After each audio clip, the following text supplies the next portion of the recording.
Welcome to the ZBrush podcast. Just a quick reminder to all of you listeners that have been liking and enjoying our podcasts, whether you're listening in iTunes on the podcast app or watching our podcast videos on YouTube, please help support ZBrush Live and the ZBrush podcast by liking these videos and subscribing to our YouTube channel.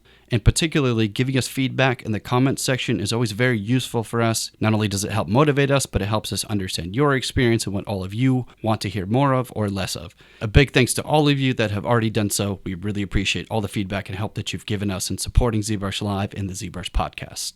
This is another podcast coming to you from the ZBrush Summit in 2017 with our very special guest, Furio Tedeschi. Furio is an incredible creature character artist as well as concept artist. He has credits in the film industry for movies such as Transformers: The Last Night, as well as the new Bumblebee movie, and credited also in the video games industry for not only being a concept artist, but also a character modeler in games such as Mass Effect Andromeda, Resident Evil Retribution.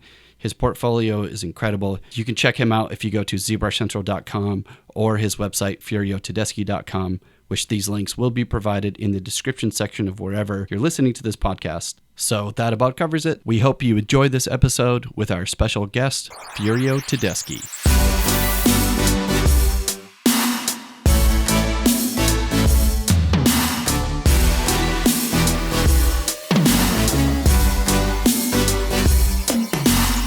We had these conversations that you seem to mention a lot, that there's a lot of people that spend a lot of time worrying about these things. You like to just kind of, a lot of your primary work goes into beauty shots. You're doing a lot of conceptual pieces. Pretty much, man. I mean, for me, Solomon, I've done the whole toot where you have to do like the high poly model and production models and keep everything clean.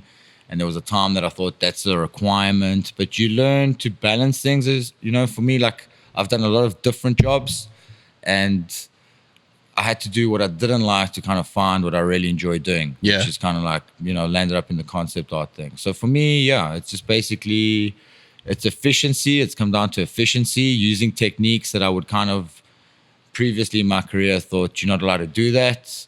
It's rough, quick models, it's not going to work. But as you do more things, you utilize ZBrush to a certain point and you can use other programs to just quickly speed up the process as you need.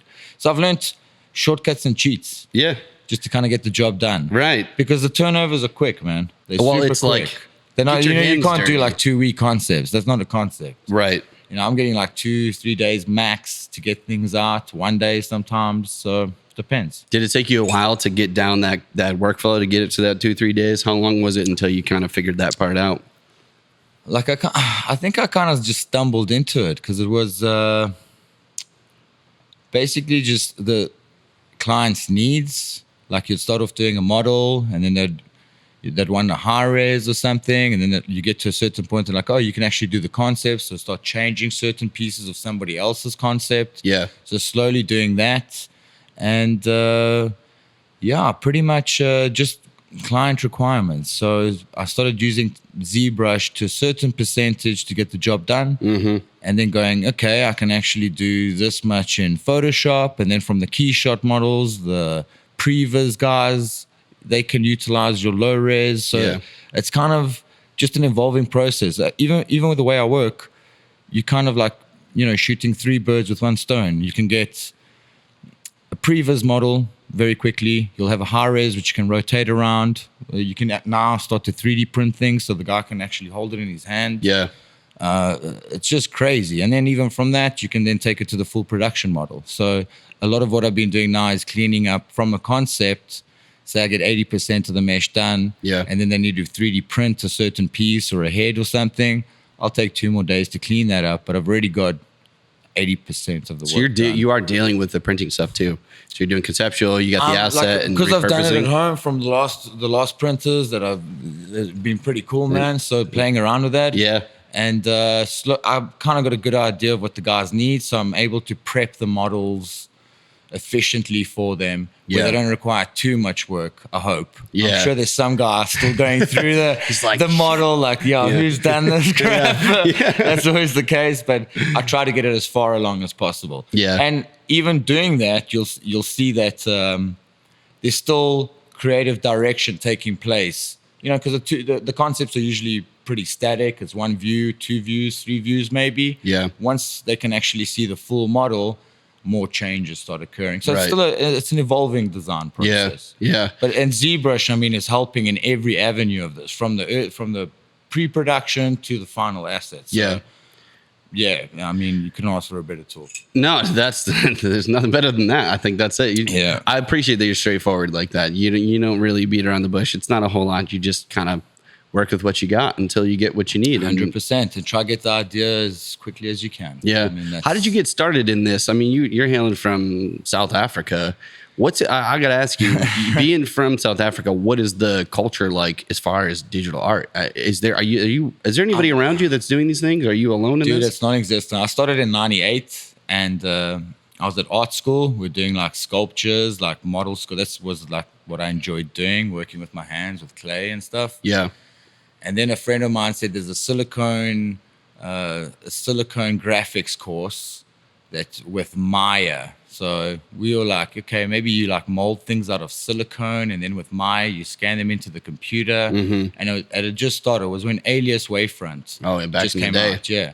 So we got to the studio. My parents paid a fortune for this. They're like, you better make this work. And I was like, oh, because I was a bit of a, whatever.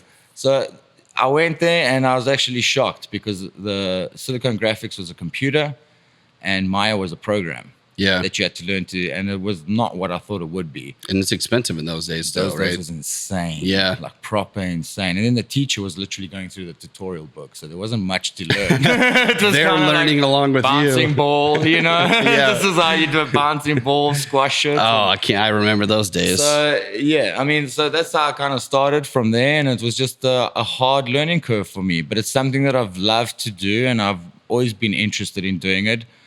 And that's why, as much as you work, I say do your work that's necessary. It kind of reminds you why you got into this in the first place. Because that's I see good a lot of advice. people, it's hard to lose that quickly. I mean, It is. some companies can suck your soul away. That's absolutely true. It's a balancing game that you need to. Is that why you like the freelance sector? Doing what you do, you have control over these things in that way? There's pros and cons, Solomon, with like working in a company, working with people, bouncing ideas around, going for lunches. You work with like-minded people. You all like the same things. That I miss a lot. You don't get that in freelance when you're working by yourself. Yeah. But again, you don't get the office politics. You don't get a lot of the things that, I don't particularly like in a company. But it's again, pros and cons with both. Yeah. I miss working in a company, but I also enjoy, getting my work done at my own rate. I like to work till like late into the night. Yeah, I'm the same. So I'll start working at about 10 o'clock at night and maybe push it through till 4 in the morning. It's a strange lifestyle, but it works for me and I enjoy it. Yeah. But we are creatures. I feel like more often than not, we're creatures of the night. I prefer it. I like the dark atmosphere. There's too many distractions nowadays. You've got cell phones, people calling you. I find at nighttime it's nice and quiet. Yeah. You can turn off all the distractions, and I like to when I go into a zone, I like to sit there for a while and just You sit in silence or you play music? No, I play music. Yeah, man. Very important. I'm obsessed. For me, music is part of the process. It's I love music. I used to be a DJ when I was younger. So did you really? Yeah, I didn't know that. For a long time, that's what I thought I was going to be doing. Yeah, until I realized there's no career in this. I needed to start making money to live. So. That's great. Yeah. You still got the skills. You still play. I come from turntables, so original beat mixing, no MP3 stuff. Yeah, none of that time syncing. Yeah. You have to listen to one record. You got your pitch control, and you tune that shit in. So that's awesome to hear. You're very just self-motivated. It just seems like you just go with the flow, and you don't. I think I'm just fortunate that I got a lot of passions and a lot of things that I like doing, and I put in. You have to put in the time. Yeah, that's another thing. But especially with like CG and stuff, there's so much to learn. But once you get over that hump, you can actually really start to. For me, it was very difficult. I didn't understand computers, didn't understand anything. I was like 20 years old, never owned a computer, and just jumped into it. But and ZBrush changed. Like everything was very technical back then. Yeah, like polygons, extrusion, modeling, all this stuff. Yeah, ZBrush went back down to like me working with clay, which is what I initially thought it was going to be like. Oh, right. Well, I mean, I to guess a degree. Sure, You know what I mean? that area you're getting into, there's still practical sculptors out there in the industry. So at that time, it was kind of in a limbo stage where it was going old school and new school's just coming up. Even in South Africa back then, I mean, like, well, you had like a 56K modem, like those. It would be very hard to get anything. Things were slow. Yeah. So when you really wanted to do something, you really had to scratch your head, and you'd probably do everything the wrong way. Yeah. To eventually find out how you do it, how it could work. Yeah. And then I've realized that actually isn't the way that a lot of people in the industry do it. So you kind of, it forces you to work around ways, and you slowly work things out for yourself. I kind of miss not having a teacher or somebody to look up to, but in a way that can also hinder you, I think. Sure. You know, you do land up kind of holding your hand all the way. It kind of forces you do land up following a style or something that somebody's taught you, and you blocks you in those ways. South Africa was really remote. There's nobody doing this, and I see a lot of artists in like remote places doing crazy stuff just because they're coming from a different like perspective. Right.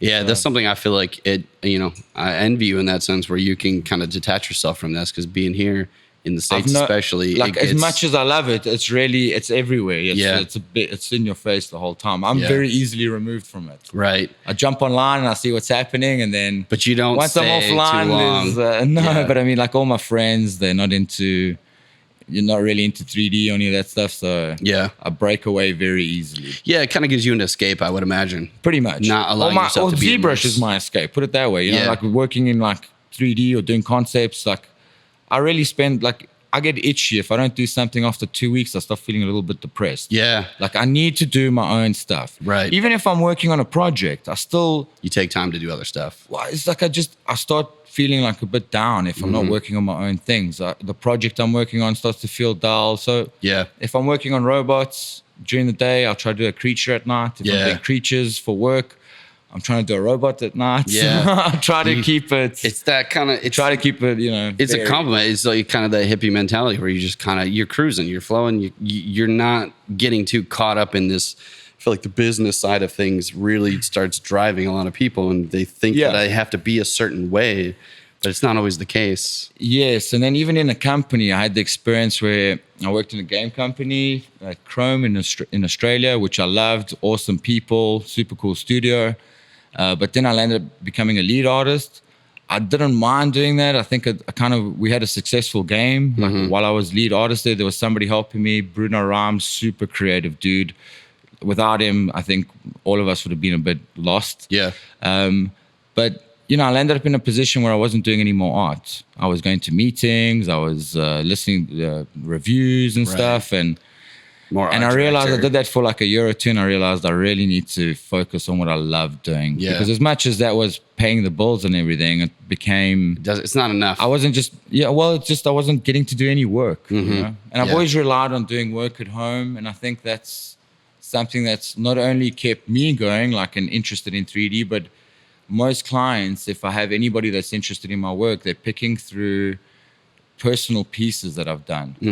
Not so much previous jobs. Yeah. If that makes any sense. It does. Then they might look at the resume and go, okay, Blur, this, that, whatever. Right. And see a couple of interesting companies, and that guarantees you the job. But generally, I like to think that it's my personal work that gets, people interested. Well, I can tell you that it is. Oh, thanks. I really appreciate it. Yeah, it's crazy. Maybe you don't notice it. I'm sure you do. You come to Summit, people. You got fanboys and girls. You got people that love your stuff. Yeah, it's pretty weird for me because back home there's none of that. So I come here and it's really cool for a week. Like, I'm like, it's pretty strange. I'm like, it's a million photos. I'm like, but super cool, man. And you guys are the only guys really doing this for artists. Like, I see. Even DJ friends of mine, they got sponsors, this and that. They're part of, like, there's nothing for that for us. ZBrush, you guys are doing it. Really make the guys feel special. It's really cool. That's awesome to hear. For me, it's like every year I come here, I really feel like, I'm actually doing something right. That's the point. That's the hope. Cool. Is that it gives you that. Yeah. It does it for me too. I'm here all year round. Well, I can imagine, bro. You're like surrounded by this all the time. Like, it's crazy. Yeah. It still doesn't get old for me, but it's interesting. The culture kind of, I would imagine for you, you're traveling a ton. You know, you come here. I travel quite a bit. Yeah. You mentioned that you were in Poland recently, and you know, there's projects you can't talk about, things that you're on. But True. You're doing. I mean, how many projects are you keeping in the wheelhouse? Are you focused on any one thing, or I will not take on more than 2 projects at a time. Okay. That's just, I've done it before, and sometimes I find it very hard to say no to clients, but I just can't I don't feel I'm giving 100% when I'm working on like 3 things or something. I need to focus on one, if preferably one project, Right. I'll try to stick to. I like to focus on one thing, and I find I give my 100%. Yeah. I don't like to get employed and start performing at 70% because Yeah. I have something else that I'm worried about. When I focus on one thing, I like to just stick to that. Yeah. So think that's a generally good one philosophy. project per time, but I mean, that's maybe can't 2 be if it's something that's very similar. not going to, more like not as time consuming. Right. So yeah. Do you because you're working on projects with all other creative types, trying to help bring their visions to life. I imagine you have pride for South Africa, where you come from, and there are a few creative types. I mean, you got Die Antwoord, you got Neil Blomkamp. Have you hooked up with any of these people? Do you know these people? Well, Die Antwoord, I know the guy from when I was a kid. Yeah. We used to hang around school and stuff together, but that's another whole story. Oh, okay. Off air. He's pretty much exactly like I am. Yeah. This whole act, whatever. Yeah. But Neil Blomkamp, no. I have worked with guys that work very closely with him, but never met him. I mean, as much as South Africa is like a small place, it's still very spread out. Yeah. And there's a couple of guys that I've met down there, super cool. They've done like prosthetics for like District 9 and Ghost in the Shell and stuff. And they're all working out of South Africa. But generally, there's like 1 or 2 artists down there, bro. Man. There are like 2 guys that I know that, they've got their own thing happening and families and whatnot. But there's really not that much of industry. There's movies being filmed there, but there's usually companies coming in from overseas or something. Right. There's not no much real hub. happening there. No. Yeah. I mean, the most thing is this Rage Expo, which I want to try to get you guys there next year. Okay. I haven't heard about this. It's just like a kind of South African Comic-Con type vibe thing. That sounds pretty awesome. cool. Yeah, it's kind of our version of it. So I got a good friend that's busy organizing that, and really want to get ZBrush over there. We got to do that. That 100%. I'm like, this is definitely going to happen. So. That sounds cool. There's not much. There's people trying to get things happening, but Yeah. there's not much happening at the moment. But Yeah. as I said, from one side, I do like that. It's very relaxing there, and I don't have to deal with the industry too much. Right, I can deal with it remotely. Yeah, to right. a degree, you can put yourself in those situations when you're prepared for it, and then you can leave when you want to. Right, exactly. Yeah, I get that completely. So, do you for you kind of going on that topic? So, these projects you're working on, do you have any ambitions, or do you see yourself breaking away from what you're doing now, maybe even 10 years from now? Maybe you don't think about those things, but I love what I'm doing, but I'm looking into film. I'm interested. I've got good friends here that have been, they're in acting. Another good friend of mine is a massive DJ from South Africa that's like, he's killed it over here. And we're trying to get all these little projects, again, things that we're passionate about and love doing. Yeah. Nothing must be work. It must be things that we're really like excited about doing. Yeah. And we've been talking while I've here. I've met up with all of them. We've got some really cool ideas, but it's just, I find I've always been like this. If you want to make things happen, you do them by yourself. Yeah. Well, not by yourself, but you do them for yourself, right? Yeah. You don't rely on other people too much. Yeah. You rely on good people that you trust, good friends. But, a lot of guys are like, how do you get work or this and that? And it's like, it's tough when you're always applying. I mean, I used to like print out 50 CDs and hand them to companies. I get like one response, and you try. That's tough to deal with. Yeah, I mean, when I first started out, it was like, 97 or something. I was always running around with like CDs. Even in London, I spent all my money like handing out CDs to companies. You get like 2 responses. Yeah. And you always feel like you're at their mercy. I'm now in a much more comfortable place where, companies come to me for something, and it's a different level of dealing with clients, worker relationship. So what was the like the turning point between that stage where you were handing those things out? Did you kind of just say, I gotta I got to change my approach. I need to start focusing and like building a brand for yourself, or rather letting the artwork sell it and speak for itself? Or Solomon, what was it? I'm not one of these people that thinks about building brands or anything like that. I'm very much, I try to do what I love to do, and I'm pretty lucky in the way that it's just paid off. So I've been told many times what you're doing wrong, what you shouldn't do, that this is useless. And I mean, I suppose if you kind of believe or trust in yourself and you love what you're doing, like number one key, you really get a kick out of it. I mean, if I've mentioned this before, if I was flipping burgers at McDonald's, I'd come home and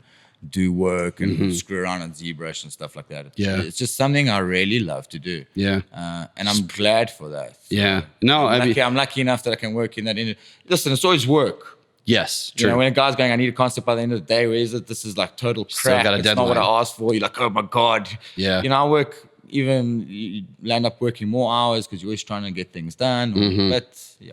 I don't know where I was with that question. No, you've got. I mean, it just seems like sheer perseverance, and like it's not that you're continuing to want to get better. You push yourself. I didn't have anyone to. I had to, you know, if you want to get things done, you did them by yourself, and you kind of had to work them out on your own accord. So you didn't have anyone telling you this is how you go about doing this or that. But in the long run, I think it worked out. It worked out well because it gave me a broader spectrum. On, you know, how to my work, number one, how to deal with clients, there's a lot of things to learn. It's not just about doing the work. It's also about being able to deal with people, understanding people. I mean, plenty of times I've worked with clients that, you know, you just can't, you know, I want this. And he's like, I want it to be big. And you're like, okay, but big to me means skyscraper. Are you talking elephant big, or you know, what big are you talking They're giving about? you some little detail and you got to interpret that, and sometimes really that's not understanding always how to get what you need out of a client when you're doing work for them, because you're obviously trying to recreate their vision, and their vision is a blur, and you're trying to crystallize that idea that they have in their head. And sometimes it might not be exactly what they want, but they fall in love with these new ideas that you've given them. That's your job. You're an idea. You have to give ideas. Which I would imagine that like it more so a lot of problem solving. But you have to be sort of unique in your own way and be strong in you see things in a certain way. You have to accept that. Don't try and paint it to their vision. Sometimes that is your job to kind of fill those gaps. So you need to be. I mean, definitely. Sometimes you get guys that are very specific and they know exactly what they want, and you just have to try and arrive in that ballpark of their vision. Other times it's very loose, and it's you're pretty much given open direction. Like, we need something to be scary and big and intimidating. And then you go about, you might have some design cues from the script or something, but you are given a lot of freedom. And I do enjoy that. I enjoy both things. Sometimes it's good to have a solid direction that you can branch off of. Other times it's nice just to hit a design fresh. Like, you know, how can we try to get something? I mean, new and original, which is what everybody asks for, is like pretty much a lot of things have been overdone. Like, what's that? I don't even know what that is anymore. New and original stuff. But I know Richard Taylor touched on that in his keynote last night. It's like with the industry that's growing, it's growing constantly. And super cool last night. It's amazing. Really humble dude. I mean, I know. I was so blown cool to away. see guys. Yeah, I mean, that's like really, really inspiring, dude. It was, man. That put us. I was mentioning to you outside. It put us at this level. He was so kind and generous with how he spoke about ZBrush, and it's a true inspiration, you know, seeing people like that. It's only because it's true, though, dude. Yes, it's honest. It's kind of like the truth. He's not like maybe he's not blowing smoke up anybody's ass. Exactly. It's very honest, and if he didn't mean it, he wouldn't say it. You know. And I mean, even it's used throughout the process. Even in how he mentioned that he's using it from the start to then sculpting, then bring it back into live prosthetics.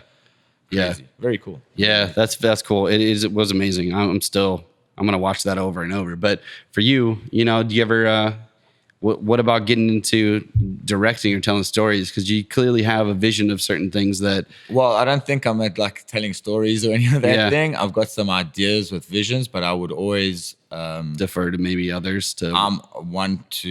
If somebody can do the job that you need, hire that guy. Yeah. You know, I know what I need to do and I know what I'm good at, and I can stick to those things. Yeah. But you know, you don't always have to be the writer to come up with an idea.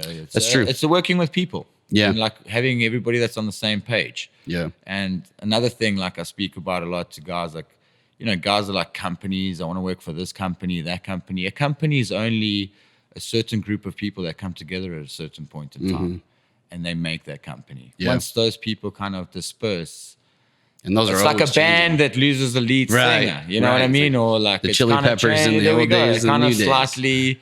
Some keep it up. Others, you know, it's tough to keep that same. That's a good point. It's a constant state of perpetual motion where it's all changing and it's never going to be the same. So 100%. yeah, no, I think that's a good philosophy. Well, yeah, you're just a straightforward person. I've always respected and looked to your stuff for inspiration. You just Thanks. So it means a lot to me. no, I really appreciate you're that, you're an awesome Really. person. You're a great artist, and everybody here, you've been getting enough praise. I think that you see it. It's really nice. Yes, it's a bit intimidating, but it's super cool. I really appreciate it. I'm man. sure. I really I'm do. sure. I Well, really, really I know we gotta let you go. 100%. Got a million things going on. Yeah. You got Sculpt-Off. We're gonna pick the winners here pretty soon. We're actually end of the day on It's been a Sunday. heavy one this year again. How did it feel? Were you Pretty were you cool, good? but the competition levels just keeps raising, man. It was. It's crazy. It's like it just goes up a couple of notches every year. So. Yeah.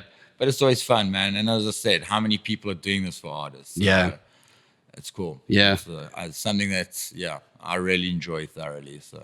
Well, we appreciate you coming all the way over here the last Pleasure, couple of years, man. Pleasure. You're the So, best. Badass, dude. All right. Awesome. Thank This you is very ZBrush much. Podcast. We're gonna head back to the summit. We'll check you guys next time.